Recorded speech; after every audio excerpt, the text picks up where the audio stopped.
Semangat pagi, kita bisa luar biasa. Acara ini dipastikan aman karena seluruh kru yang bertugas sudah di-swab dan mematuhi protokol kesehatan.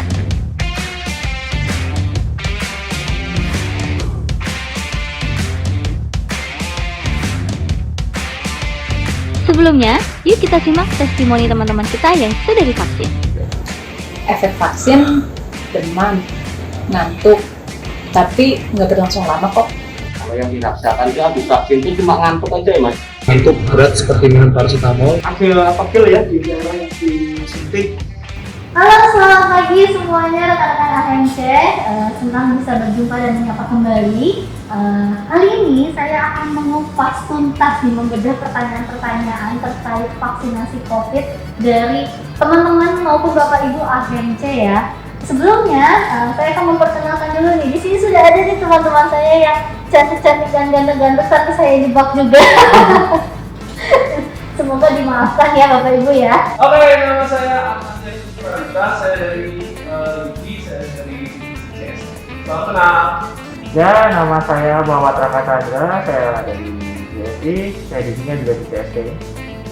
Nah, dan kali ini ada tamu spesial yang nanti akan menjelaskan kebenaran dari pertanyaan-pertanyaan kita. Sudah ada Dr. Febri, boleh didada-dada Dr. Febri? Halo, saya Dr. Febri, saya bertugas saat ini di Poliklinik PPI United Rasa. Salam sehat. Oke, yaudah kita udah kenalan sama ya. Udah nggak lupa. Kayaknya udah dijebak aja. Halo, semangat pagi. Jaga kesehatan kalian. Nama saya Pratri Ningrum, saya dari Group Legal Function. Apa ya? Salam saya tidak diambil, jadi bekerja aja. Nanti saya akan bacakan pertanyaannya. Nah, kalian boleh angkat nih dua papannya. Jadi ada satu papan bertuliskan benar tidak benar dan tahu tidak tahu. Bukan tempe ya, kalau tempe ya, tapi tahu tidak tahu.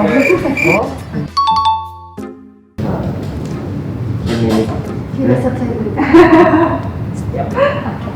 Pertanyaan pertama. Hal yang menentukan ya, menentukan nasib mereka nih. Tahu atau tidak tahu efek samping vaksinasi yang sering ditemukan? Tahu.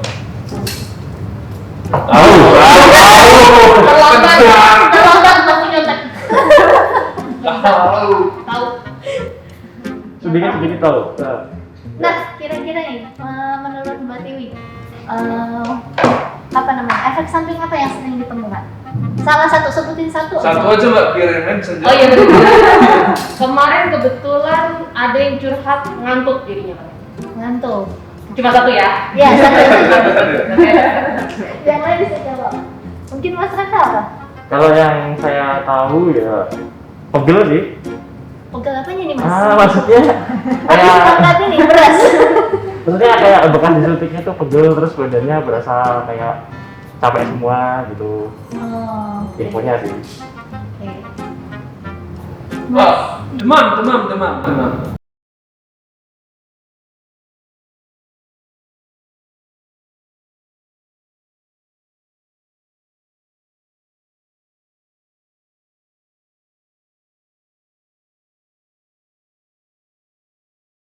Kemudian yang sistemiknya kita bisa rasakan kayak ngantuk, tadi betul. Terus demam juga ada, pusing, mual juga ada beberapa yang muntah. Nah, ini adalah pertanyaan yang paling sering ditanyakan karena masih pro kontra dan juga di dalam apa ya, aksinya gitu ada juga yang berbeda satu sama lain. Benar atau tidak benar bahwa penderita hipertensi atau darah tinggi tidak diperbolehkan vaksin? Mohon maaf Pak, benar atau tidak benar?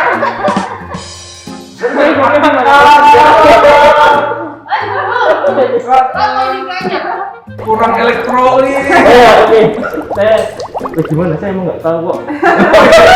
Tapi bener. Tapi itu jawaban jujur loh. Bisa nggak jujur? Bisa nggak jujur? Kenapa saya bilang? Tidak benar. Benar, saya tidak benar. Kenapa nggak benar? Menurut Mas Tijay kenapa nggak benar? Karena kayaknya mau dijelasin sama Dr. Febri. Iya, takutnya bukan kapasitas. Tangslit, takutnya tangslit. Luas aja ya. Oke, kalau gitu langsung ke dokter Febri gimana nih? Oke, baik. Sebenarnya jawabannya benar ya, untuk informasi sudah benar. Jadi pada penderita hipertensi, mau hipertensi atau penyakit kardiovaskular yang lain ya, mungkin kayak juga diabetes, ya kan banyak juga gitu kan.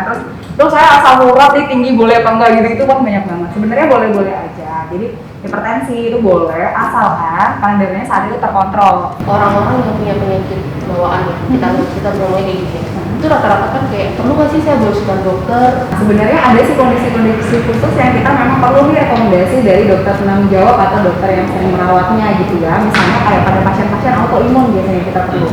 Kemudian ada pasien-pasien yang saat itu sedang mengkonsumsi obat-obat antikoagulasi atau anti pengentalan darah. Orang-orang tua ataupun orang-orang dengan riwayat misalnya kayak pengobatan kanker, itu kan juga atau HIV, itu juga kadang-kadang kita juga perlu nih pakai surat rekomendasi dari dokter yang merawat. Baiklah, saudara-saudara. Pertanyaan ketiga. Benar atau tidak benar bahwa setelah divaksin kita tidak akan terkena COVID dan tidak harus menerapkan protokol 5M? Siapa ya? Tidak benar. Nah, Akhirnya masyarakat. Nah, jadi jawabannya sudah tepat semuanya, tidak benar ya. Yeay, ini akhirnya kita sama-sama ya. Sama semua, jadi benar. Jadi setelah kita menerima vaksinasi full, lalu vaksinasi sudah lengkap ya, dosis 1, dosis 2, tetap harus melakukan protokol 5M. Karena vaksinasi tidak melindungi kita 100%. Ya, ingat ya, jadi memang harus tetap protokol 5M. Fungsi vaksinasi secara umum dari pemerintah kita, selain untuk fungsi kedepannya kan kita ingin herd immunity ya. Herd immunity itu mungkin kekebalan komunitas ya, mungkin bahasa gampangnya. Tapi itu kan visi atau jangka panjang ibaratnya. Jangka pendeknya kita berusaha untuk menurunkan keparahan ataupun derajat keparahan apabila kita nantinya terkena, dan juga menurunkan resiko kita dirawat di ICU. nah ini nih sempat viral nih kemarin, saya juga dapat nih follow-up ini. Benar atau tidak bahwa vaksin mengandung magnet sehingga koin Rp1.000 bisa menempel pada tubuh orang yang sudah divaksin? Tidak benar. Bener kayak gitu. Udah pada ini ya, udah pada tahu menyampaikan hoax gitu ya, itu hoax sih, jelas banget itu hoax ya, karena memang kandungan di dalam vaksin itu nggak ada yang bersifat ferromagnetik, bisa bisa nempelin koin, jadi kita jadi manusia magnet, kalau mau ya nggak apa-apa gitu, dia gitu jadi kotak kita kan jadinya.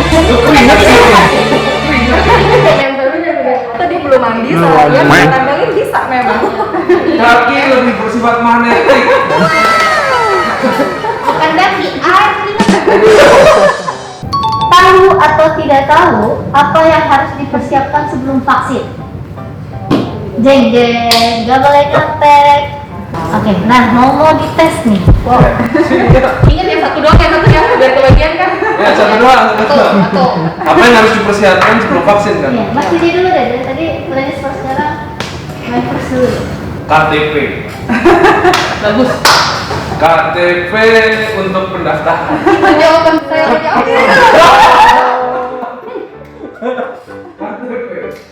Oke, Mas Raka apa nih?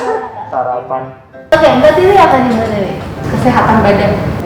Ya kita mati sekali. Iya, jawabannya aman. Karena kan tadi kan udah bilang harus di checklist terus sehat dulu ya penting. Bener ya? Oke, benar. Kalau untuk administratif benar ya, bawa KTP gitu-gitu ya, mungkin mandi juga gitu ya, biar seger, biar fresh gitu ya, maksudnya biar fresh. Dia kakinya hilang. Iya. Biar nggak nempel. Jadi itu terus kemudian kalau misalnya untuk persiapan fisik, jadi persiapan badan fisik maupun mental sih yang utama ya. Jadi fisik boleh kayak sarapan dulu kalau memang orangnya gampang lapar atau gimana, takut lemes gitu kan, boleh sarapan dulu. Kemudian selain itu ya benar karena berarti harus sehat, harus fit. Jadi dalam menjaga kesehatan itu, kesehatan jasmani ya yang saya ngomong sekarang, jadi harus fit dulu. Memang nggak boleh batuk pilek saat mau divaksin, demam juga nggak boleh dulu gitu. Jadi kalau memang ada nih riwayat sebelumnya ada batuk pilek demam ya ditunda dulu aja. Kemudian selain fisik ya nggak lupa juga psikis atau mental, itu benar-benar harus kita prepare juga. Jadi nggak usah khawatir yang berlebihan, nggak usah panik yang berlebihan, karena Psikis itu juga nanti kalau kita khawatir banget, panik banget, psikosomatis jadinya. Jadi kita kayak aku disuntik sakit ya, padahal disakitin sering gitu kan. Tapi Kayaknya itu lebih menarik dari pertanyaan vaksin dok. Kita dari pertanyaan dokter disakiti. Siapa tuh ada obatnya? jadi ibaratnya kayak ya itu psikisnya benar-benar dipersiapkan, jangan terlalu panik, jangan terlalu worry, jangan terlalu khawatir. Ya bismillah, jangan gitu sih. Benar atau tidak bahwa vaksin AstraZeneca mengandung tripsin atau zat dari babi dan dianggap haram? Tahu, Nah, boleh nggak saya jawab tidak tahu? Mohon maaf lahir dan batin. Saya tidak tahu. Keren. berarti kalian menjawab tidak tahu kan memang tidak tahu ya? Iya, saya memang Ini tidak tahu. benar apa nih? Benar Benar. haram atau benar halal atau gimana? Dianggap Info haram. yang beredar di masyarakat. Mantap. Nggak, setahu saya sih dok ya, tapi ini memang harus diluruskan karena siapa tahu memang salah. Jadi memang AstraZeneca itu ada tripsinnya, tetapi diperbolehkan untuk dipakai karena kita dalam keadaan darurat gitu sih.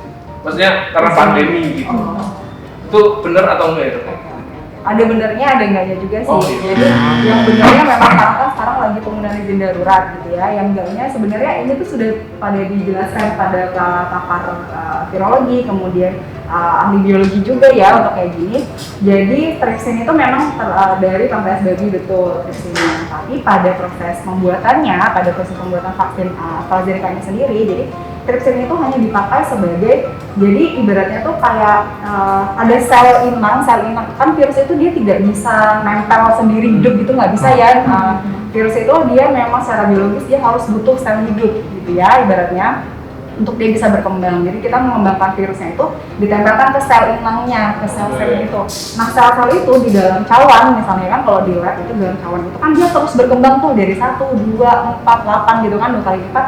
Ketika dia berdesak-desakan itu fungsi tripsin itu memisahkan. Jadi biar dia tuh nggak lengket satu sama lain aja si virusnya. Jadi virusnya tuh ibaratnya kayak dipotong kayak pembunting gitu ya. Nanti dia dipisahkan ke cawan yang lain. Di dalamnya ya nggak ada lagi kandungan tripsin sebenarnya. Tapi memang saat proses awalnya memakai itu tujuannya untuk memisahkan. Mungkin harus dikasih stiker no lard no pork.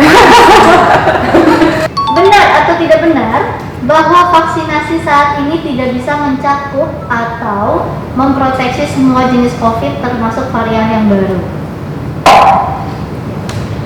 Saya mau jawab tidak tahu.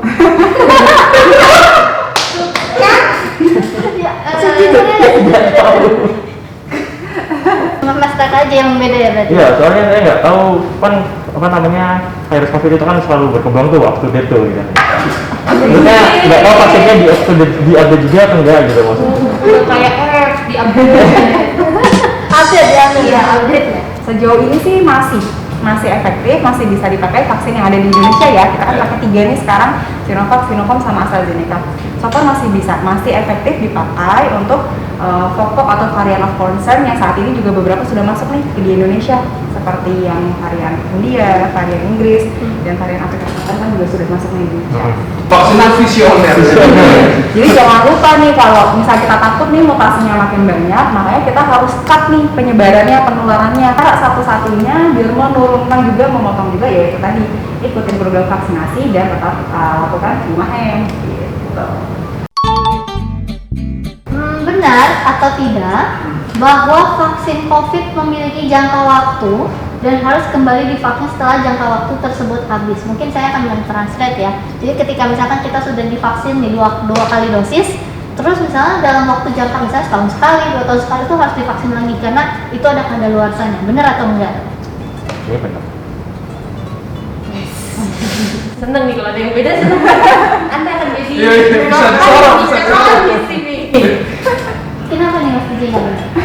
Belum pernah dengar beritanya sih. Belum pernah dengar beritanya bahwa setelah 2 kali vaksin nanti kita harus divaksin lagi, jadi nggak tahu sumbernya aja sebenarnya. Kalau jawab tidak tahu kan pertanyaannya benar atau tidak benar. Wow.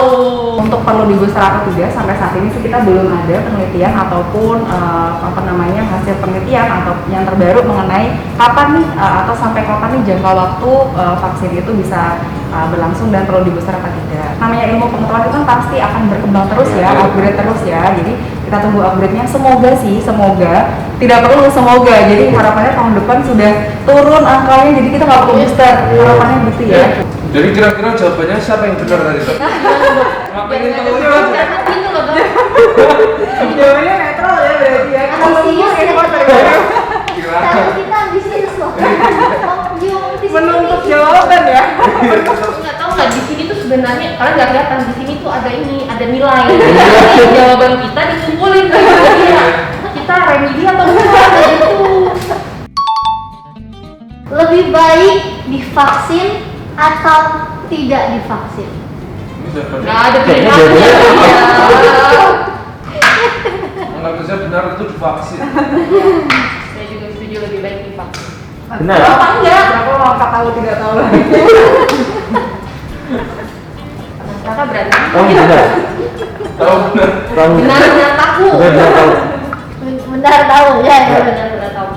Vaksin ini berperan secara langsung dalam menurunkan juga angka kesakitan, angka kecacatan juga, dan juga angka kematian di real life-nya. Jadi di real life-nya memang sudah di observe kalau orang-orang yang sudah divaksin ini angka kecacatan dan masuk ke ICU atau ICU juga jauh lebih menurun ataupun berkurang. Jadi saya berharap sih semuanya mari kita sama-sama sukseskan program vaksinasi dari pemerintah, karena saya juga tidak di-endorse, saya bukan sales vaksin juga gitu kan, saya juga nggak dibayar apa-apa, cuman kita pengennya bareng-bareng semuanya setuju dan juga mau untuk divaksinasi. Tujuannya ya juga itu memutus mata rantai penyebaran, namun selain vaksin juga tetap protokol 5M.